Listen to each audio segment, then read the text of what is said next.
Well, thank you very much. It's an honor to have President Zelenskyy of Ukraine, and we've been working very hard, very close. So we've actually known each other for a long time. We've been dealing with each other for a long time and very well. We had a little negotiation spat, but that worked out great. I think for both countries, I think for the world, actually, beyond both countries. And we have something that is a very fair deal.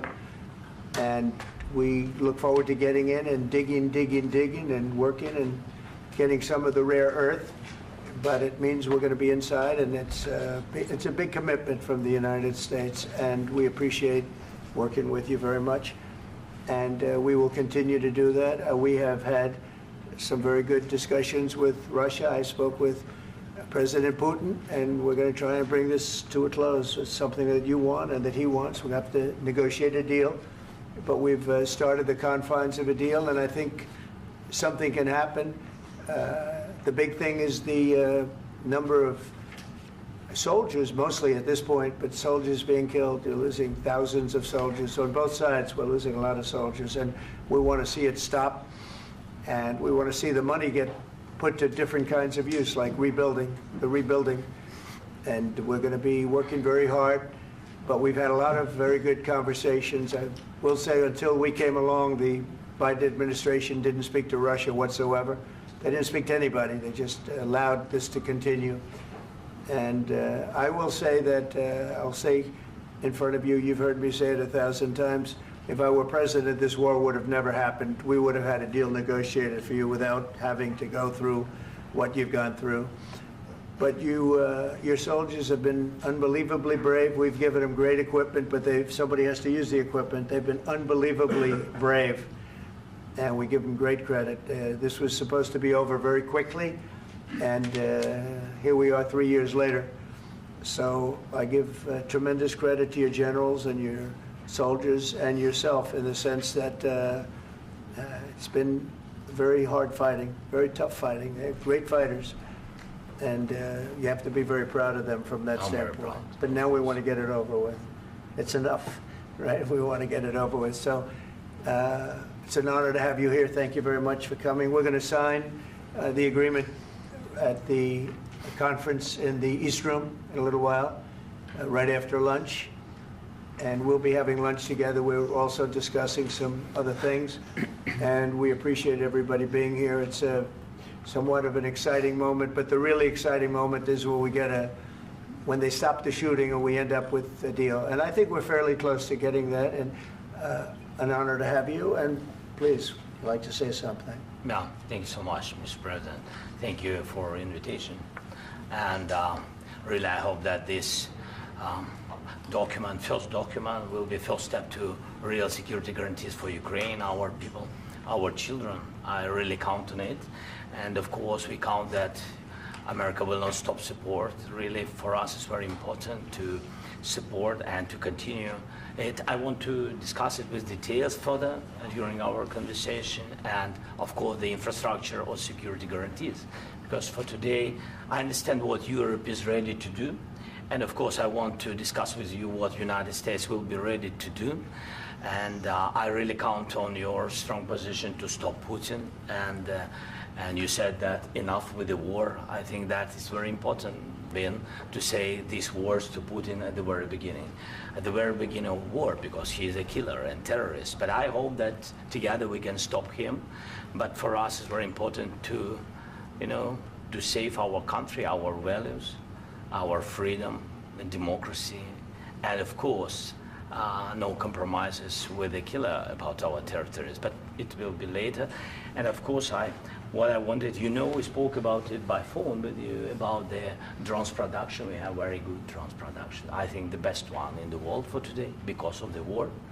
Yes, and of course, we need very much the air defense. You have the best air defense in the world, and really you helped us under attacks of Russians. And I want to speak how we can exchange the licenses. We're open to share the licenses of all our drones with you, of course, with the United States. And we need licenses for quick production of air defense. Even after the war, we need our nation to be calm, that we are secure. So that's why we need this air shield. And of course, about this I want to speak about the contingents. I think that France and UK already spoke to you, and we know that Europe is ready, but without the United States, they will not be ready to be as strong as we need. And the last point, last not least, about exchange, about our people and children. And you know that these crazy Russians, that they stolen 20,000 of children, Ukrainian children. They changed their names, they changed their families, relatives, and now they're in Russia. We want to bring them back, and really, it's a big dream, task, and goal for me, and our warriors. By the way, Mr. President, we exchanged, released more than 4,000 warriors from Russian prison, but there are thousands more in the prison. I wanted to share with you some images. How it's. I've just can I now? Yeah, Have I? please. Some minute, 1 minute. Just you to understand in what circumstances, in what situation they are, and what the attitude of Russia to our prisoners.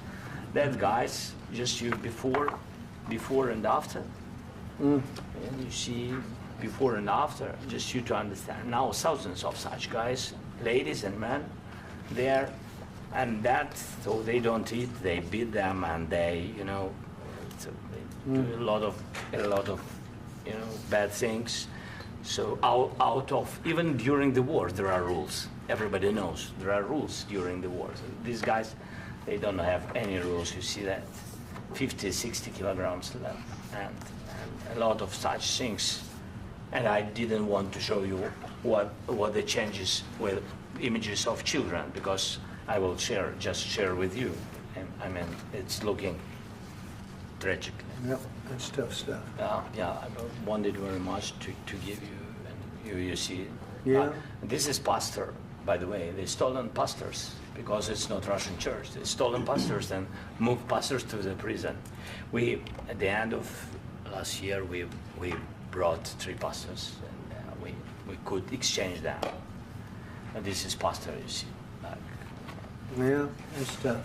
Yeah. So I mean, this I wanted to show you, and this. So thank you very much. We want to get that ended, right? Yeah. Of course. We And I want. think we will. And We have to, of course. do you have any questions, please? Mr. President.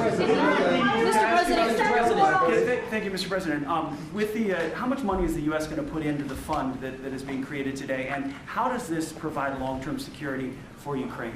Well, we don't know exactly how much, because we're going to be putting some money in a fund that we're going to get from the raw earth that we're going to be taking and sharing in terms of revenue. So it's going to be a lot of money will be made from the sale and from the use of raw earth. And as you know, our country doesn't have much raw earth. We have a lot of oil and gas, but we don't have a lot of the raw earth. And what we do have is protected by the environmentalists, but that can be unprotected. But still, it's not very much. They have among the best in the world in terms of raw earth. So we're going to be using that, using it for all of the things we do, including AI, and including weapons and the military, and it's really going to very much satisfy our needs. So it's something that just worked out really well. We have a lot of oil, and we have a lot of gas, we have a lot, but we don't have raw earth. So this has just about every component of the raw earth that we need for computers, for all of the things we do. This puts us in great shape. And on long-term security for Ukraine, how does this provide it? I think they're going to have great luck. I think once we make the agreement, that's going to be 95% of it. They're not going to go back to fighting. I've spoken with President Putin, and I feel very strong. I've known him for a long time, and I feel very strongly that they're very serious about it, and we'll make a deal. And when the deal is made, I don't think, we talk about security. Everyone's talking about the other day, all they talked about was security. I said, let me make the deal first. I have to make the deal first. I don't worry about security right now. We have to have a deal, because right now, last week, 2,000 soldiers died on both sides. 2,000. And they're losing 1,000, 2,000, 3,000 a week. So as we sit here and we talk, people are getting shot and dying on the battlefield. And, you know, they're not American soldiers, but they're Russian soldiers and they're Ukrainian soldiers, and we want to be able to stop it. And we want to be able also to spend money on other things. We don't want to, this is a tremendous amount of money. And what the Biden administration did was terrible. They were giving money, but he had no security on the money. Europe, as you know, gave much less money, but they had security. It was in the form of a loan. They get their money back, and we didn't. And now, at least we're protected because the American taxpayer has to be protected too. But this is an incredible agreement for Ukraine because we have a big investment in their country now, and what they have, very few people have. And we're able to really go forward with very, very high-tech things and many other things, including weaponry that we're going to use in many locations, but that we need for our country. Mr. President, This allows us to do that. will you continue I'm sorry. sending military aid? Yes, go ahead, please. If I can just, yes. In the document, there is one of the very important points. If we speak about business and investment, we never had LNG terminals in Ukraine. This document will open. I mean, the next documents, but anyway, here we see in the framework, we see really goodwill for this. LNG terminals for us is very important, and I think for security of European continent. We have the biggest storage, gas storage. We have the biggest in Europe. Yes, yes, and we can use it. Use it for LNG. Use it for LNG, and we will do it. And really, we can help Europe because Europe really helped. President Trump said that they made less support, but they are our friends and they are our very supportive partners. They really gave a lot, Mr. President. They did. They gave a lot, but they gave much less. No. Much less. No. No. No, not you. No. Okay. Okay.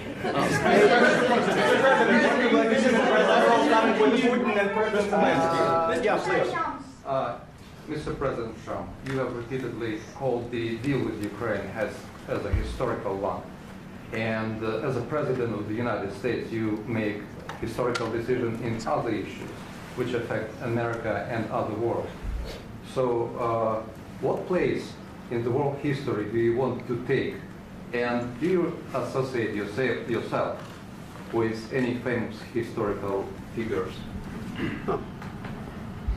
Yeah, I'd say George Washington, Abraham Lincoln.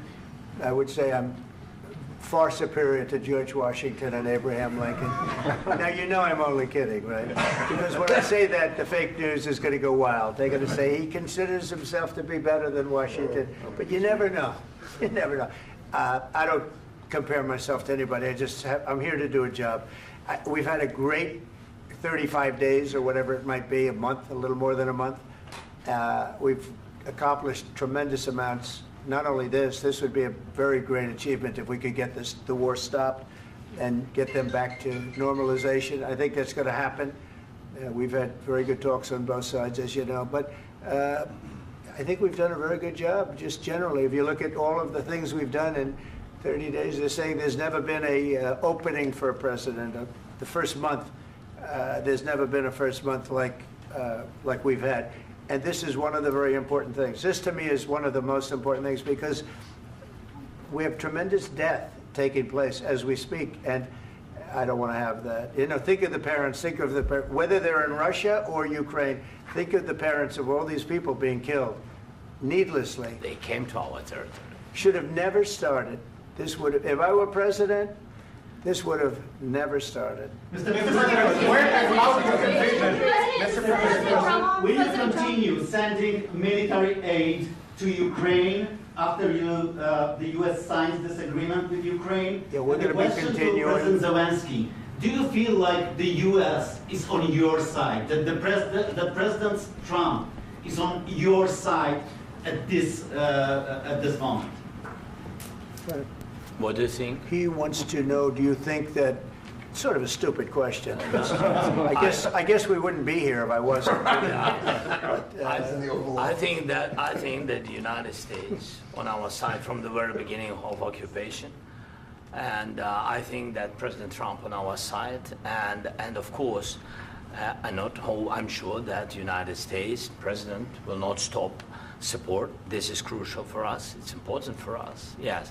And Putin, the president speaks about the people and the soldiers which are dying, but they came to our territory, they came to our land. They began this war, and they have to stop. And I think this is the question, with really the most important question. Can President Trump, I hope yes, with some other allies, to stop Putin, withdraw these enemies, our enemy, withdraw these troops from our land? And I think that you asked about the history, I think that if President, or when, he will stop Putin, if President Trump will bring peace to our country, I think he will be on this wall in time. We've had very, very good talks. What about military aid to Ukraine? President Zelenskyy just said that there would be no compromises with Vladimir Putin. I just wanted to ask both of you, firstly, are there compromises that you think that President Zelenskyy is going to have to make? And President Zelenskyy, is there anything that you might be thinking that you may be able to offer or bring to the table, for example, elections? Thank you. I think you're going to have to always make compromises. You can't do any deals without compromises. So certainly he's going to have to make some compromises, but hopefully they won't be as big as some people think you're going to have to make. That's all. That's all we can do. I'm here as an arbitrator, as a mediator to a certain extent between two parties that have been very hostile, to put it mildly. They've been very hostile. There's been a vicious war. There's been a vicious war. You know, it's a very level battlefield, and those bullets go out, and as I've said many times, we were talking about it with Pete, many times the only thing stopping those bullets is a human body. And in the case we're talking about, generally young human bodies are stopping a lot of bullets. It's dead level. That's why it's great farmland. It's great land. It's great farmland, but there's very little protection against the bullets that are being, and other things that are being shot. So all I can do is see if I can get everybody at the table and get an agreement. And I think we're going to end up with an agreement. Otherwise, I wouldn't probably be even here today. Mr. President, I've got two questions for you. You think ultimately your legacy will be the peacemaker and not the president that led this country into another war and ended foreign wars? And I've got a question. I hope it will. I mean, I hope I'm going to be remembered as a peacemaker.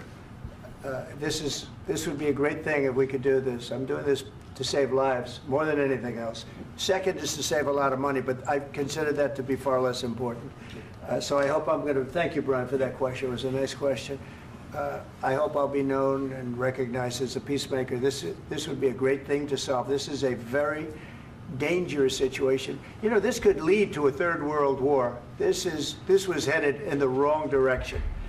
If this election were lost, if we didn't win this election, and by we won it by a lot, that was a mandate. We won every swing state. We won the popular vote by millions and millions of votes. We won everything. The districts, you look at the areas of red, take a look at a map. This was a big mandate, and this was one of the things. I said, we're going to get this thing settled. If we didn't win, I think this could have very well ended up in a third world war, and that would not have been a good situation. What was your second question? And my second question for President Zelenskyy, why don't you wear a suit? You're at the highest, why don't you wear a suit? You're at the highest level in this country's office, and you refuse to wear a suit. Just want to see if do you own a suit? Yeah, problems. A lot of Americans have problems with you not Really? respecting the dignity of this office. I will wear a costume after this war will finish. Okay. Yes, maybe one. Maybe something like this? Something like Yes, yours. sir. Yes. That'd be great. Maybe something better. I don't know. We will see. Maybe something cheaper than. Yeah. Thank you. Thank you. President Thank you. Trump. Thank you, President Trump. You said yesterday that you have. Are you going to send more arms to Ukraine in case there's no peace? Yeah, we're going to have arms to Ukraine, yeah, sure. Hopefully I won't have to send very much, because hopefully we're going to have it finished. We're looking forward to finishing this quickly. We're not looking forward to sending a lot of arms. We're looking forward to getting the war finished so we can do other things. But we very much appreciate the agreement, because we needed what they had, and we're treating, you know, our country is now treated fairly. Biden didn't do that. He didn't know what the hell he was doing. This should have never happened. This should have never started. But, you know, sure, the answer is yes, but hopefully we won't have to send much, because I'm looking forward to getting it done quickly, very quickly. Does that mean you'll provide security guarantees, Mr. President? I don't want to talk about security yet, because I want to get the deal done. You know, you fall into the same trap like everybody else. A million times you say it over and over. I want to get the deal done. Security is so easy. That's about 2% of the problem. I'm not worried about security. I'm worried about getting the deal done. The security is the easy part. Security is very nice. Everybody stopped shooting. And now will Europe put people there? I know France is going to. I know the UK is going to. I know other countries are going to, and they happen to be right next door. We haven't committed, but we could conceivably. You know, we have security in a different form. We'll have workers there digging, taking the raw earth so that we can create a lot of great product in this country.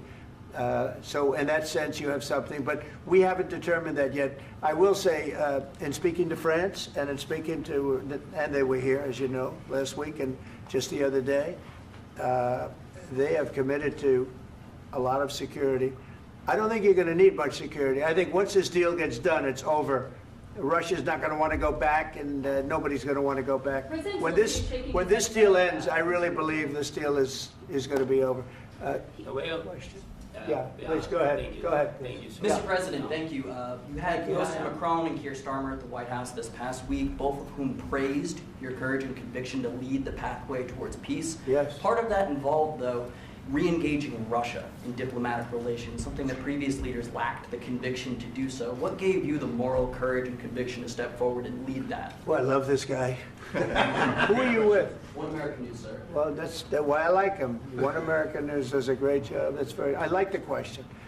I think it's a very good question. It's a pathway to peace. It's a pathway to getting something solved. And I feel that as the head of this country, I have an obligation to do that. Plus, you know, we're very much involved. We got involved. It's too bad we got involved, because there should have been no involvement, because there should have been no war. And there shouldn't have been October 7th. That would have never happened. As you know, Iran was broke. They had no money to give to Hezbollah. They had no money to give to Hamas. They were stone cold broke. And then under Biden, they became rich as hell. They went from no money to $300 billion in a period of 4 years. And they gave a lot of that money away, and you see what happened. And that's a real mess also that we hope to be able to solve.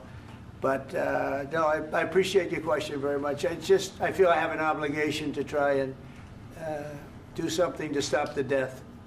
If I can answer, yes, if I can answer, Please, sorry, go ahead. please. And I do like your clothing, by the way. Yeah, really? Even though I think he's a great guy, by the way. But I don't know if you two like each other. But you know what? I think he's dressed. I like this guy. I think he's dressed beautiful. So I have more serious things than answer on such Yeah, question. sure, I will answer on more That's serious a good question if statement. I can. That's good. Yeah. So please, about security guarantees and about just ceasefire.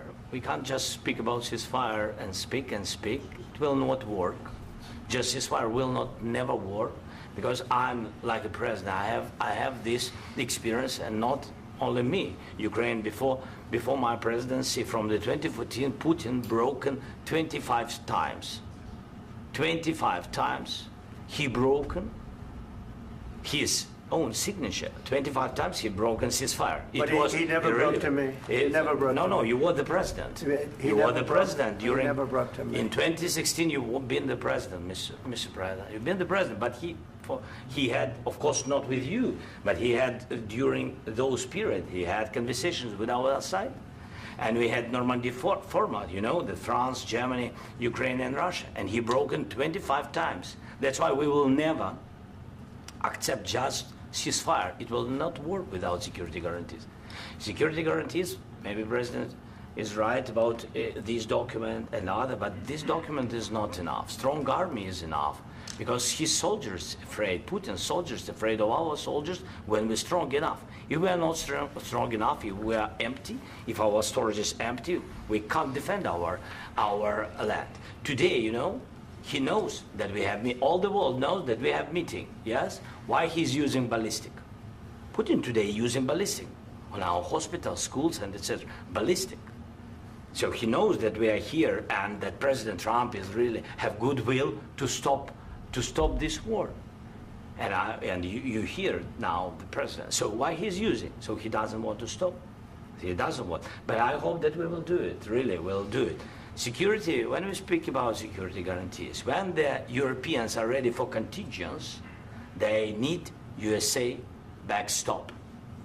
If there will not be United States, we will not never have any contingents, strong contingents from the Europeans, because they don't want to divide alliance connection between the United States and the main and strongest ally and Europeans. And this is crucial. This is important. That's what we want to speak about very much. This is very important. And air defense.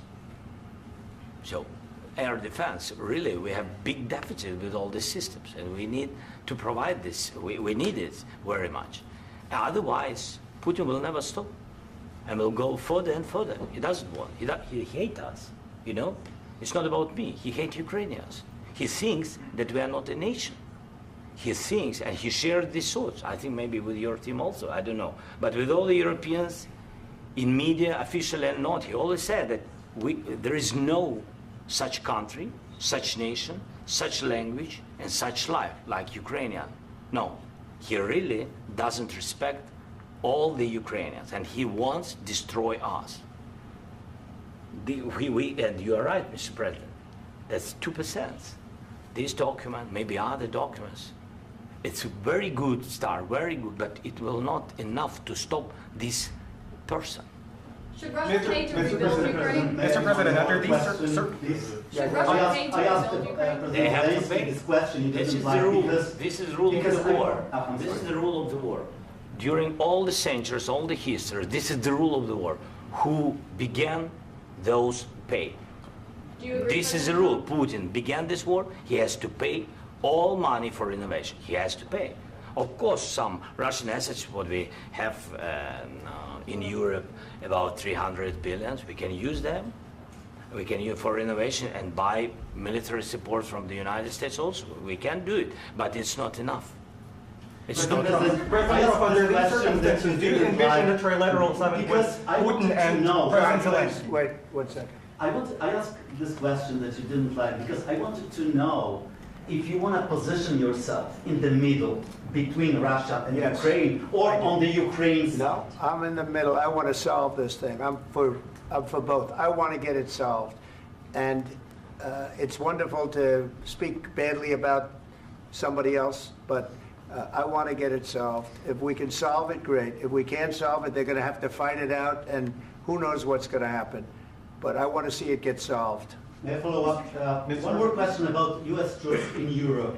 After Russian invasion of Ukraine, your predecessor sent additional troops to Eastern Europe, including Poland, my country. Yeah. Are you committed to keeping these troops on the eastern flank of NATO in the future? I'm very committed to Poland. I think Poland has really stepped up and done a great job for NATO. They, as you know, they paid more than they had to. They are one of the finest groups of people I've ever known.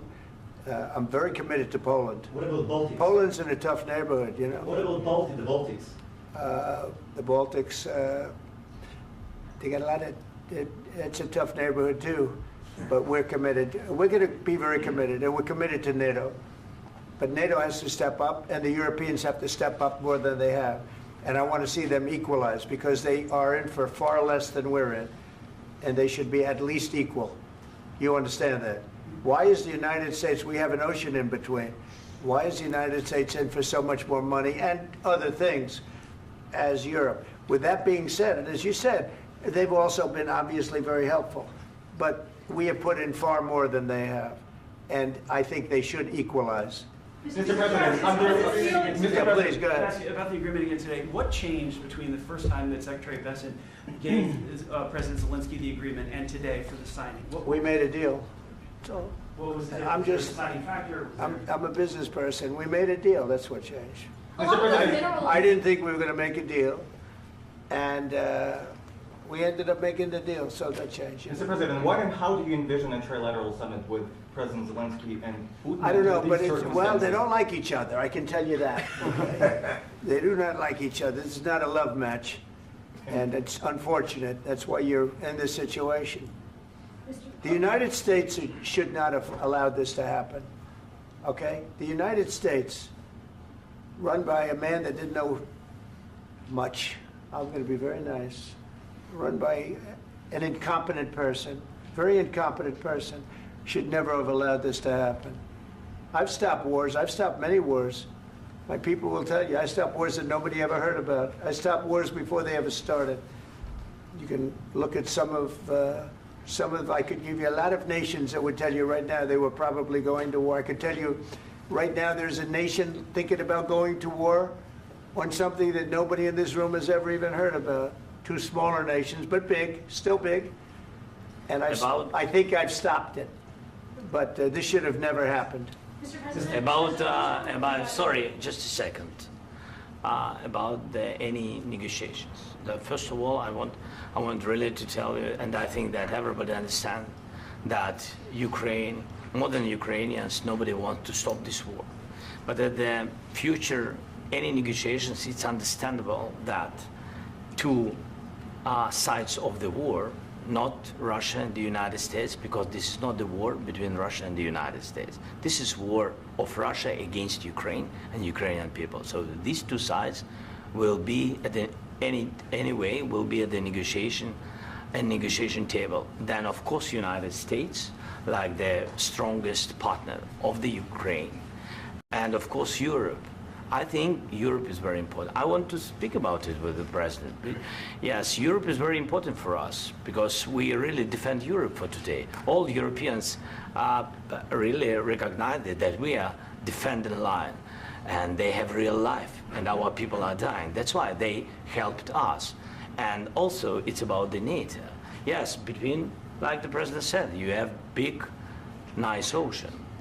Yes, between us. But if we will not stay, Russia will go further to Baltics and to Poland, by the way. But first to the Baltics. It's understandable for them because they've been in the USSR. You know, they've been one of the republics of the USSR, and Putin wants to bring them back to his empire. It's a fact. And when he will go there, if we will not stay, you will fight. Your American soldiers, it doesn't matter, do you have ocean or not, your soldiers will fight. Mr. President, would you be willing to visit Ukraine, maybe Kyiv or Odessa, which is known to be at the riviera of the Black Sea? It was my question. I'm sorry. I don't want to talk about Odessa now. Let's not talk about Odessa. I want to talk about making a deal, getting peace. We don't have to talk about Odessa, but a lot of cities have been destroyed. A lot of cities that are not recognizable. There's not a building standing. No. And a lot of things have Mr. President, you have to come and to look. No. We have very good cities. Yes, a lot of things have been destroyed, but mostly cities alive, and people work, and children go to school. Sometimes it's very difficult. Sometimes closer to front line, children have to go to underground schools or online, but we live. Ukraine is fighting, and Ukraine lives. This is very important. And maybe it's Putin is sharing this information that he destroyed us. No, he lost 700,000 people, 700,000 soldiers. He lost everything. Yes. So. Mr. President, one more. I mentioned Poland. Please, go ahead. When did you last speak with President Putin, and what did he say that? A couple of days ago. And what did he tell you that gave you the assurance that he wanted peace? Well, that's what I do. My whole life is deals. I know pretty good. And I've known him for a long time. I've dealt with him for a long time. He had to suffer through the Russia hoax. You know, Russia was a hoax. It was all Biden. It was nothing to do with him. So he had to suffer through that, and he was able to do that. I think that he wants to make a deal, and he'd like to see it end. That's all I do. That's what I do. My whole life, that's what I do, is make deals. And I'm in the middle of a mess, because this is a real mess. It's a very dangerous one. If this doesn't get solved now, it's not going to get solved for a long time. So I hope we're going to get it solved. In the back, please. Thank you, Mr. President. Prime Minister Starmer claimed repeatedly that his government believes in free speech and was not engaged in censorship. But his country's government arrests people for memes and thought crimes, and even more worrisome is pressuring American companies to censor Americans on its behalf. How can he be a reliable, trustworthy partner when he says things that are demonstrably false on such an important topic? Well, we actually spoke to him about that yesterday, and we thought they took it very, very much too far. JD was very strong on it. So was I. So was Marco. And we've been speaking to him about it. Marco, would you like to say something about that? Yeah, we have concerns, obviously, with the conduct of those, particularly as it impacts Americans. And there's real concern that American speech, which is online, could fall into the hands of British or any country's jurisdiction. And so this is a point the Vice President made at Munich, and I think it's a very compelling one, that what unites us with Europe, as much as anything else, is these shared values, and one of them being free speech. And so if Americans are threatened by it, we're going to need to take action in that regard. Mr. President. It's actually a very important question. We spoke about this in detail with the Prime Minister, the Foreign Secretary, and others at lunch yesterday. And I know that Secretary of Commerce Lutnick followed up in private meetings last night. This is really important. We believe Americans have the right to speak their mind, even if we in this room disagree with them. They have the right to speak their mind in the public square, which is often online these days. And we're going to defend that right as it pertains to American companies and American citizens vigorously if we have to. I do think that under the President's leadership, we're going to find common ground with our friends in the UK on this question, but it remains to be seen. The principle that will guide us is we believe in free speech in this country, and we'll fight for it for American citizens. Mr. President, on the deal, is there any other oil and gas component to the deal? Is it all critical? A little bit. We'll see. On LNG? But we're not really looking for that so much. We got a lot. We have more than anybody in the world, by far. So no, we're not talking about it too much, but a little bit. I think it affects also, but for the most part, no. And sir, is there any agreement from Ukraine to purchase U.S. LNG as part of the deal, or is that on the table at all? No, we don't need that. Mr. President, I just wanted to ask you about, you just mentioned that you'd spoken to Vladimir Putin a couple of days ago. Just to be clear, that's a new call, not the one that you... I've spoken to him on numerous occasions. Okay, and how was the latest call? What did you discuss? How did it go? Are you serious with that question? I am. I'd love to know. It went well. I think we're going to have a deal. On the minerals deal, Mr. President, some of those minerals are in the east of Ukraine, not far from the front lines and in areas that Russia has occupied. Will you direct President Putin to withdraw his forces from those areas if there's U.S. interest? Well, we'll take a look at the time. We have a lot of area. It's a very big area we're talking about, so we'll take a look. I'll study that and I'll see.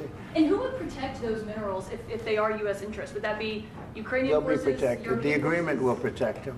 U.S. The agreement, yeah, we're signing an agreement. Right, but what if Russia tries to invade or there's Russian aggression in those spots? I just told you, I don't think that's going to happen. And if that were going to happen, I wouldn't make a deal. If I thought that was going to happen, I wouldn't make a deal. Some people may wonder why... You know, they ought to focus on CNN on survival, not asking me these ridiculous questions. Focus on surviving, because CNN's got such low ratings, I don't think they're going to survive. Let's go. Please, go ahead. I already mentioned Poland. Poland was under Russian control for decades after the Second World War.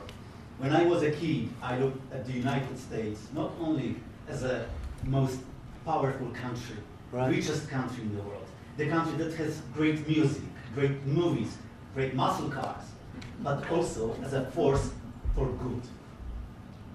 And now I'm talking with my friends in Poland, and they are worried that you align yourself too much with Putin. What's your message for them? Well, if I didn't align myself with both of them, you'd never have a deal. You want me to say really terrible things about Putin and then say, "Hi, Vladimir, how are we doing on the deal?" That doesn't work that way. I'm not aligned with Putin. I'm not aligned with anybody. I'm aligned with the United States of America and for the good of the world. I'm aligned with the world. And I want to get this thing over with. You see the hatred he's got for Putin. It's very tough for me to make a deal with that kind of hate. He's got tremendous hatred. And I understand that, but I can tell you the other side isn't exactly in love with, him either. So it's not a question of alignment. I'm aligned with the world. I want to get the thing set. I'm aligned with Europe. I want to see if we can get this thing done.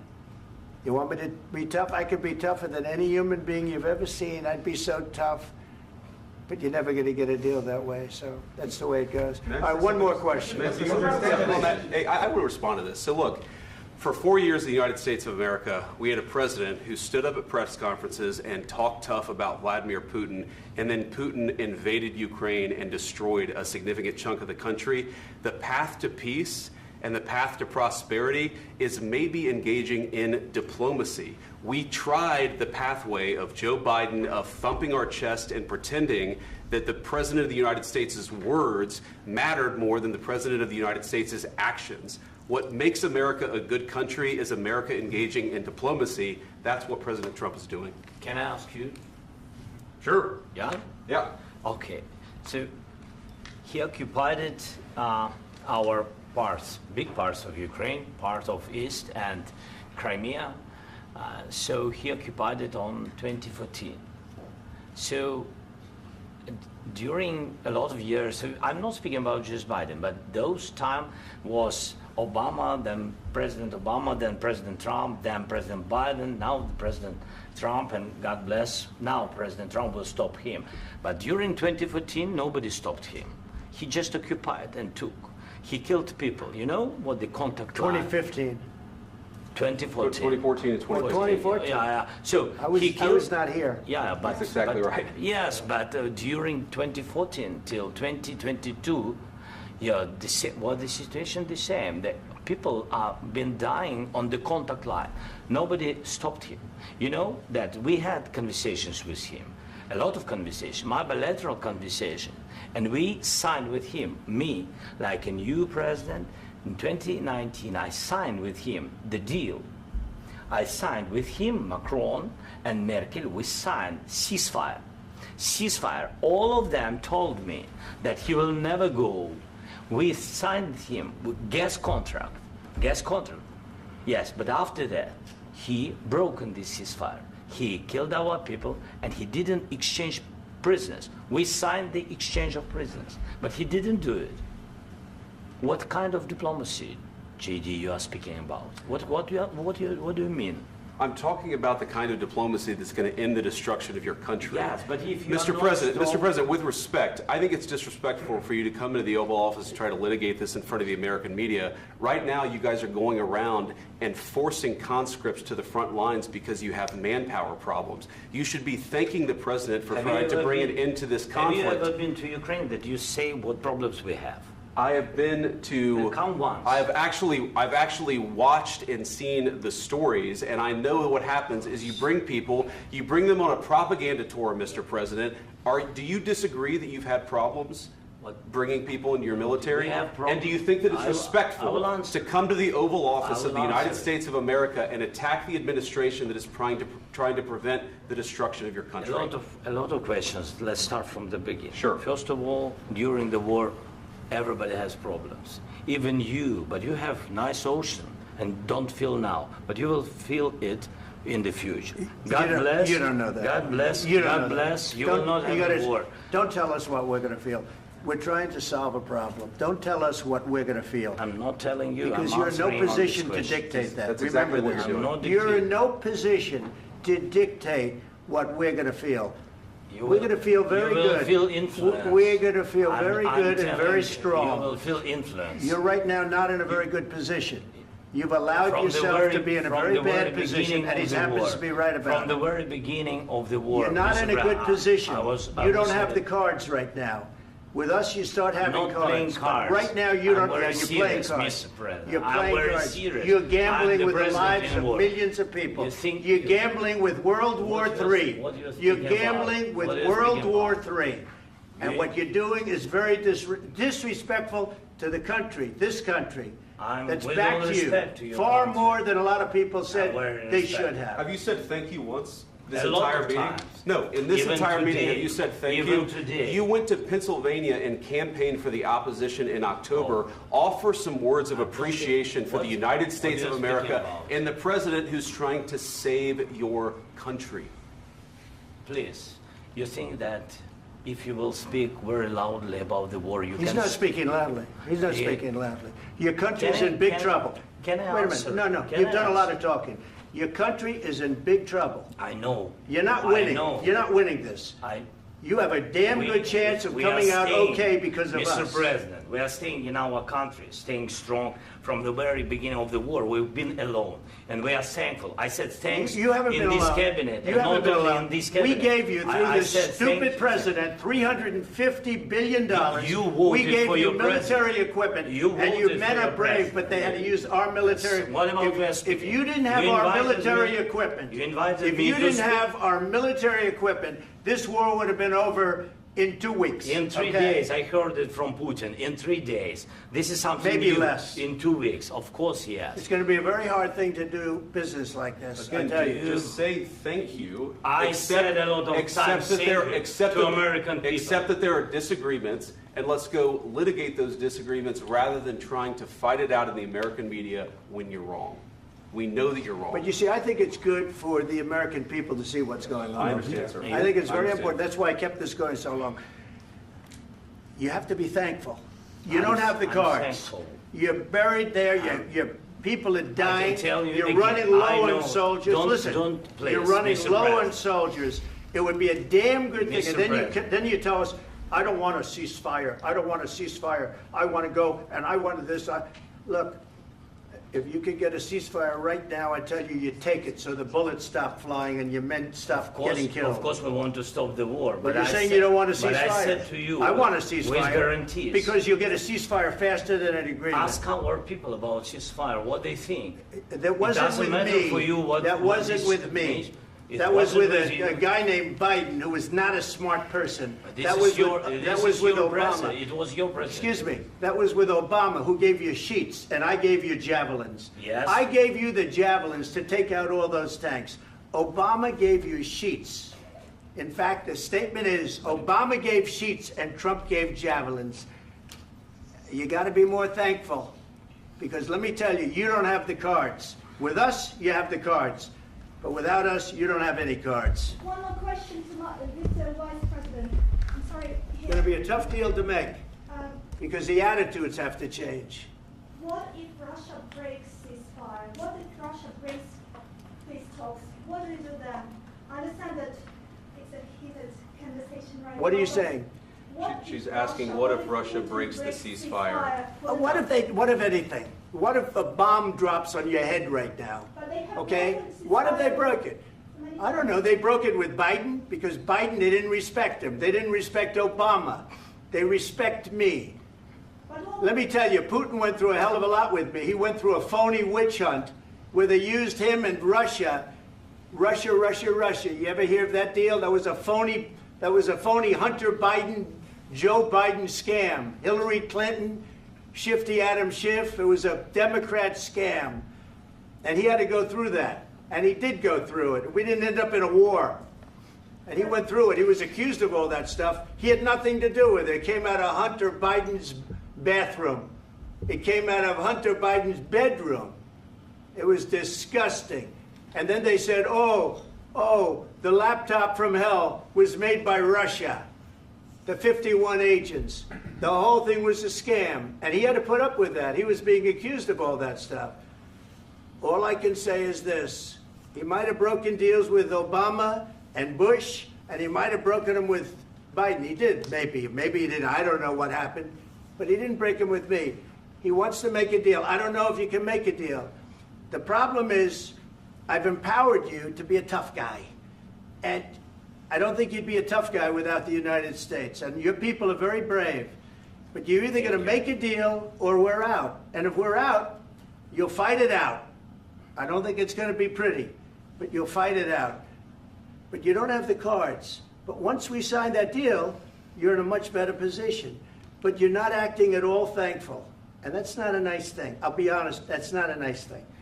All right, I think we've seen enough. What do you think? Huh? This is going to be great television, I will say that. All right. We'll see what we can do about putting it together. Thank you, sir. I need the back of We'll see. I don't know. All right, guys, come on. Wait, hey, guys, guys, come on.